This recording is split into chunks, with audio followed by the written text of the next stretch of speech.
Hola, buenas tardes.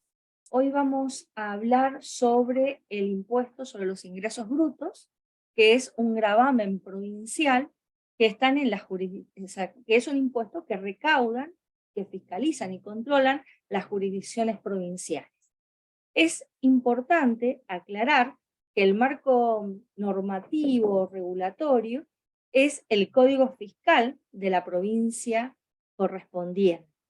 Estos códigos fiscales generalmente tienen un libro primero donde está todo el procedimiento tributario para la aplicación, la recaudación, la fiscalización y ejecución de los impuestos provinciales.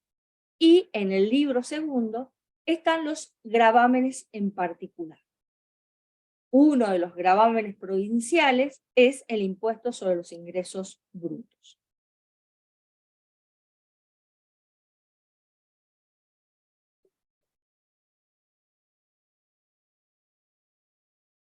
Bueno, las características de este impuesto es, aparte de ser un impuesto provincial, es un impuesto indirecto que grava una manifestación inmediata de capacidad contributiva que se exterioriza a través del consumo.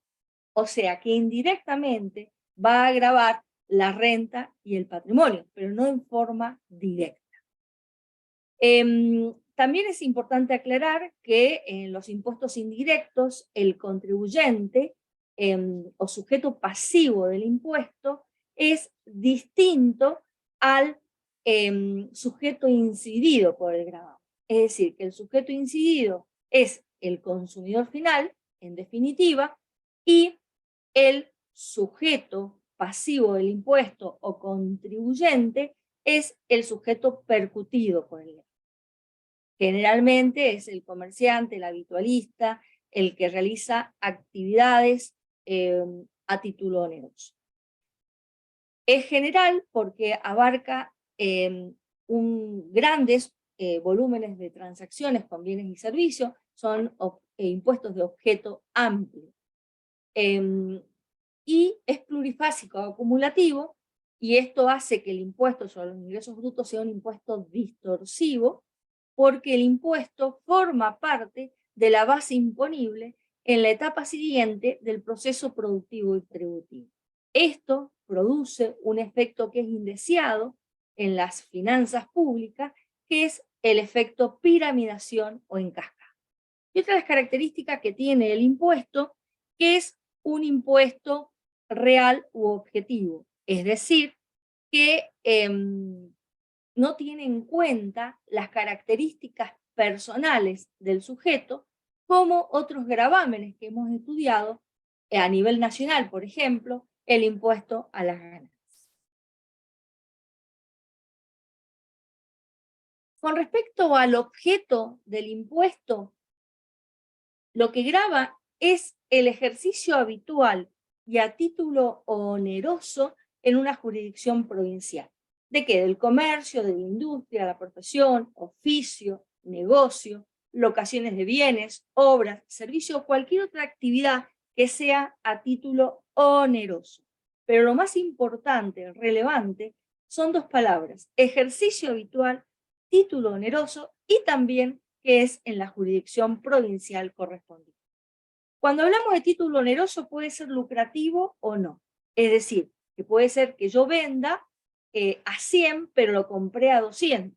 Es decir, que no es lucrativo, no estoy obteniendo una ganancia, pero sí está grabado los 100 pesos, que sería la contraprestación que recibo por esa venta a título oneroso.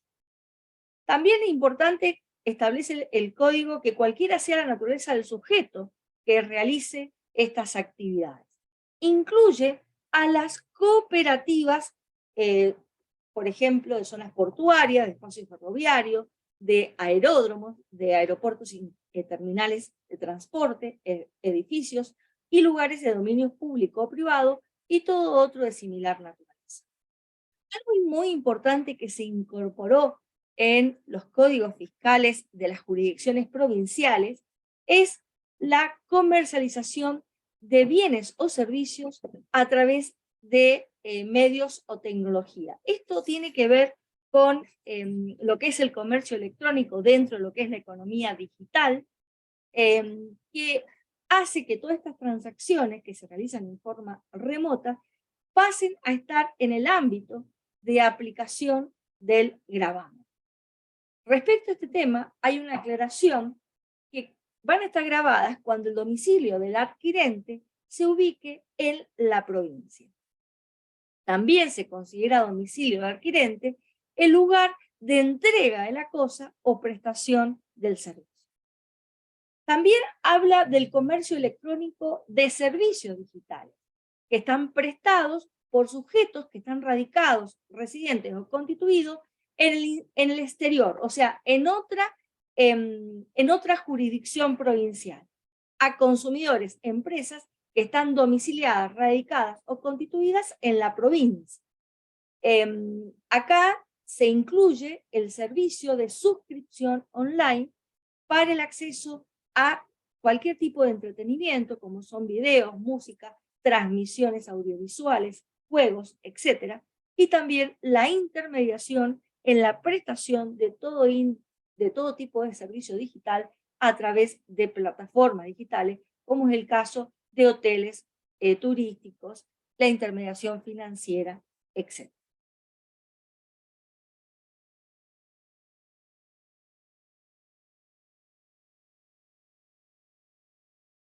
Importante que establece el Código Fiscal y que lo define, a diferencia de lo que pasa con el IVA, ¿qué se debe considerar o tener en cuenta para la habitualidad?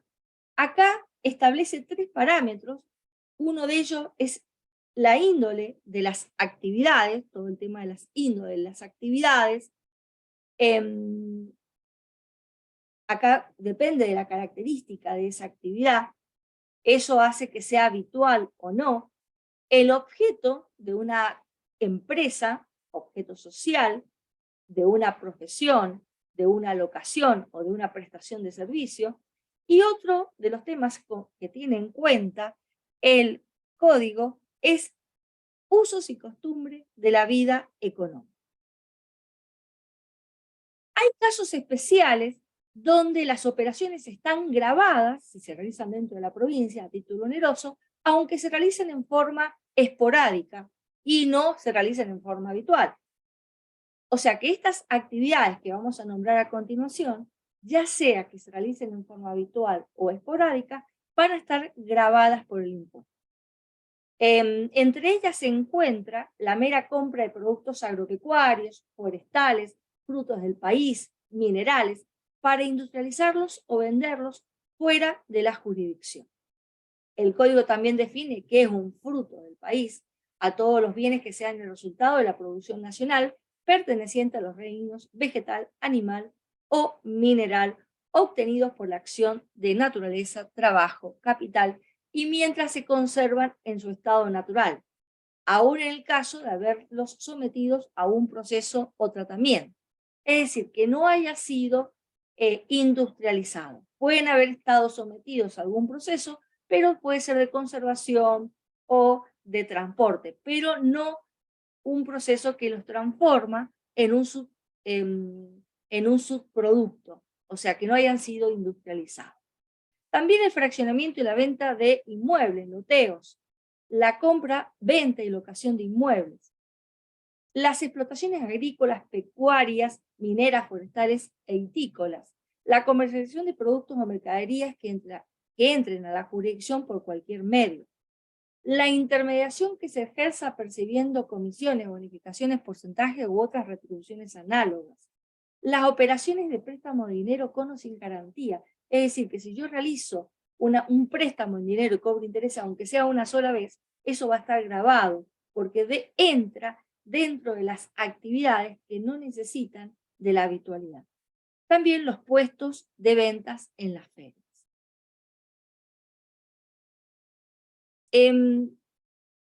Algo muy importante para que se dé la gravabilidad, ¿quiénes son los sujetos pasivos del impuesto? En este aspecto, el los códigos son amplios y acá entran todas las personas humanas, todas las personas jurídicas, las sociedades con o sin personería jurídica, las uniones transitorias y demás entes que realicen actividades grabadas. Acá la clave es que deben realizar actividades grabadas. Algo importante es que las administraciones tributarias, dentro de sus facultades de reglamentación que le otorga el Código Fiscal, pueden nombrar a estos sujetos que actúen como agentes de retención del impuesto, percepción o información.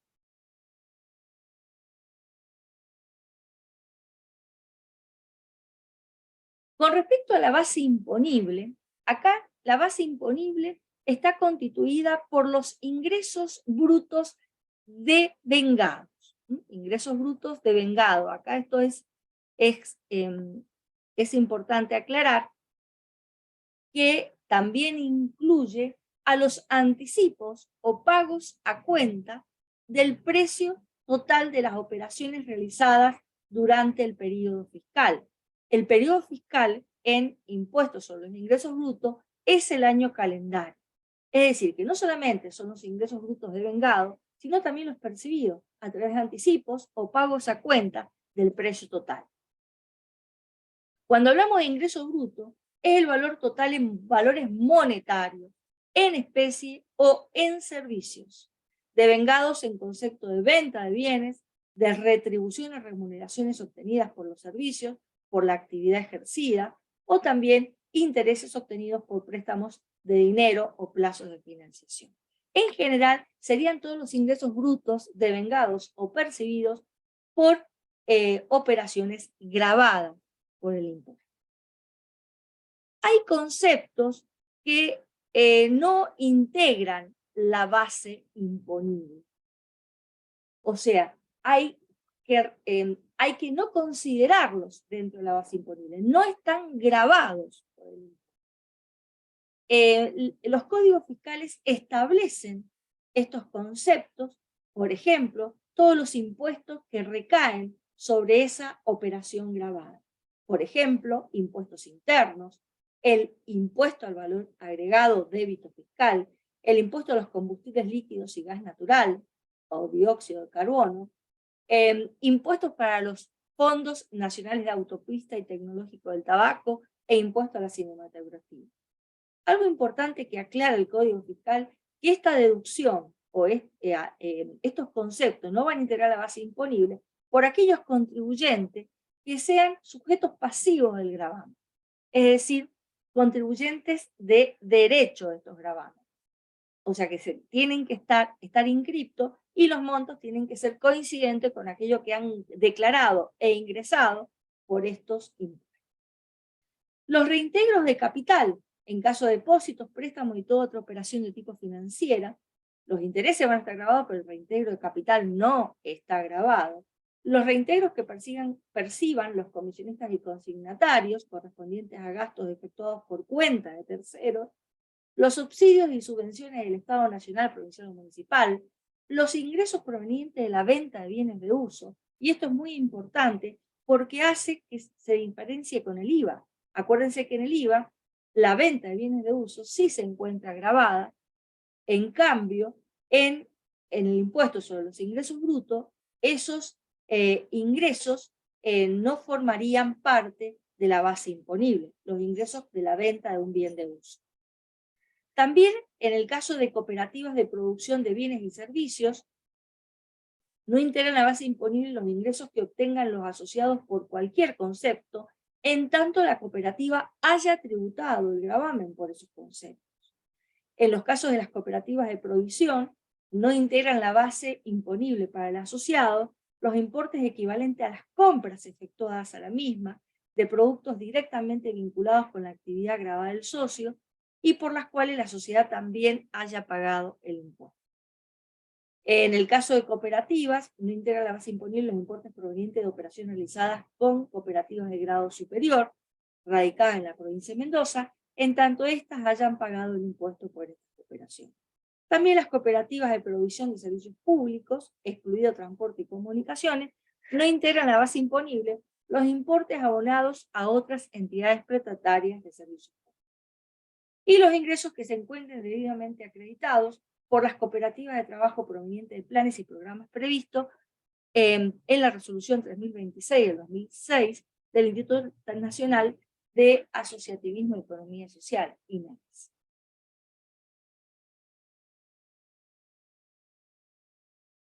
Hay conceptos que se deducen de la base imponible, es decir, que se van a restar de la base imponible. Los que vimos recién no están grabados y los que vamos a ver ahora se deducen, se restan de la base imponible.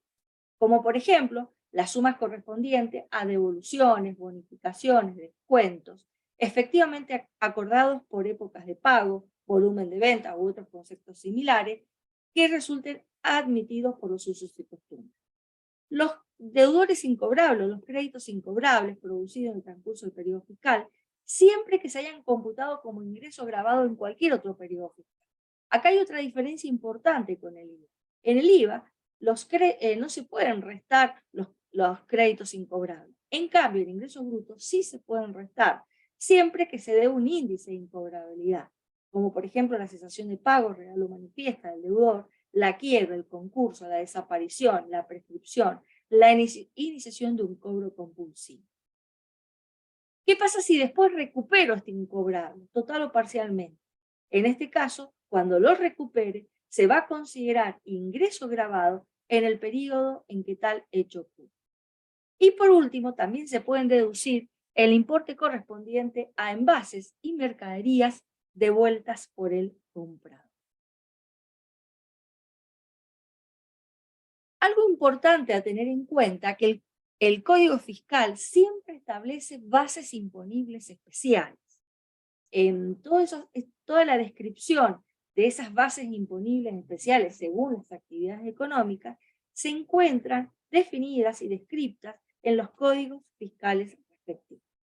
Lo que vamos a ver a continuación son los criterios de imputación de esos ingresos, de los ingresos brutos. Con respecto a esto, es importante, voy a retroceder y los ingresos brutos se van a imputar al periodo fiscal en que se deben o se perciben. Ahora, se entenderá que los ingresos brutos se han devengado, salvo excepciones que estén previstas. Por ejemplo, en el caso de venta de bienes inmuebles, se va a considerar en el momento, o se va a imputar el momento de la firma del boleto, posesión o escrituración, lo que fuera anterior. En el caso de venta de otros bienes, desde el momento de la facturación, entrega del bien o acto equivalente, el que fuera anterior. En el caso de trabajos sobre inmuebles de tercero, desde el momento de la aceptación del certificado de obra total o parcial, percepción total o parcial del precio o facturación, el que fuera anterior. En el caso de prestaciones de servicios y locaciones de obras y servicios, excepto las comprendidas en el punto anterior, desde el momento en que se factura o termina total o parcialmente la ejecución o prestación, pactada el que fuera anterior, o sea, factura o termina, total o parcialmente, la ejecución o prestación de servicio, el que fuera anterior. Salvo que las mismas se efectúen sobre bienes o mediante la entrega de bienes, en cuyo caso el gravamen se devengará del momento de la entrega de tales bienes. En el caso de la provisión de energía eléctrica, agua, gas, la prestación de servicios cloacales, de desagüe, telecomunicaciones, desde el momento en que se produzca el vencimiento del plazo fijado para su pago o percepción total o parcial del precio, el que fuera anterior. En el caso de intereses, desde el momento en que se generen esos intereses y en proporción al tiempo transcurrido hasta cada periodo de pago del impuesto. En el caso del recupero total o parcial de créditos que se habían ya restado con anterioridad por ser incobrable, en el momento en que se verifique el recupero. Y en los demás casos, desde el momento en que se genere el derecho o la contraprestación. A los fines de lo que acabo de comentar, se presume que el derecho a la percepción se devenga con prescindencia de la exigibilidad de ese cobro correspondiente.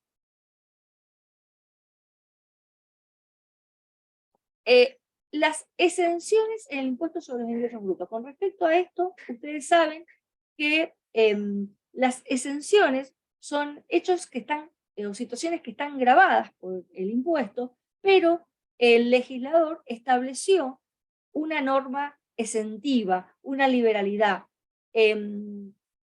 a través de una disposición expresa de la norma. Estas exenciones, obviamente, siempre hay que interpretarlas con un criterio estricto, lo que está establecido, la letra y el espíritu de ese legislador, nunca hacer una interpretación ni amplia ni restrictiva. Amplia, no más de lo que quiso decir el legislador, ni restrictiva, menos de lo que quiso decir el legislador. Es lo que está establecido en la norma, o sea, una interpretación estricta de estas exenciones. Cada código fiscal establece exenciones que son subjetivas y exenciones que son objetivas. La subjetiva es cuando el sujeto es el que está exento y las objetivas es cuando el ingreso bruto es lo que estaría exento de determinadas actividades. El periodo fiscal. Esto es importante aclarar. El periodo fiscal en el impuesto sobre los ingresos brutos es el año calendario. A diferencia del impuesto al valor agregado, que el periodo fiscal es mensual, al igual que también, por ejemplo, a nivel nacional, también los impuestos externos. En cambio, el impuesto sobre los ingresos brutos, el periodo fiscal es el año calendario. Ahora, ¿cómo se paga ese impuesto? A través de declaraciones juradas mensuales, en función de los ingresos brutos que han sido declarados, o también establecen algunas legislaciones provinciales un régimen simplificado del impuesto sobre los ingresos brutos, el que consta de 12 pagos mensuales en las condiciones y plazos que determina la Administración Tributaria Provincial. También es importante aclarar que muchas jurisdicciones se han adherido a lo que es el monotributo unificado, es decir, que juntamente con la cuota del monotributo, la parte impositiva y previsional de los impuestos nacionales, también se suma el componente subnacional, que sería el impuesto sobre los ingresos. Algo importante que hay que aclarar, que todo lo que son categorías en el régimen simplificado, lo que son tasas, alícuotas según las distintas actividades económicas, el monto mínimo del impuesto que se debe tributar, montos fijos mínimos que se deben tributar, eso se establece a través de las leyes impositivas que se sancionan anualmente en las legislaturas provinciales. Es decir, que tanto la lectura del Código Fiscal del impuesto en particular se debe complementar con la ley impositiva vigente correspondiente al año que se está liquidando. En este caso, en todas las jurisdicciones ya se sancionó la ley impositiva 2023, que se aplica no solamente para el impuesto sobre los ingresos brutos, sino también para otros gravámenes provinciales, o también establece las tasas retributivas, o establece también parámetros con respecto a los avalúos fiscales, o las valuaciones y aforos. Por lo tanto, es importante aclarar que no solamente nos podemos limitar al estudio del código fiscal en particular, sino que también tendríamos que analizar la ley impositiva correspondiente que esté vigente. Bueno, esto sería lo que les he preparado con respecto al impuesto sobre los ingresos. Como siempre, es un gusto compartir con ustedes estas grabaciones. Un saludo enorme.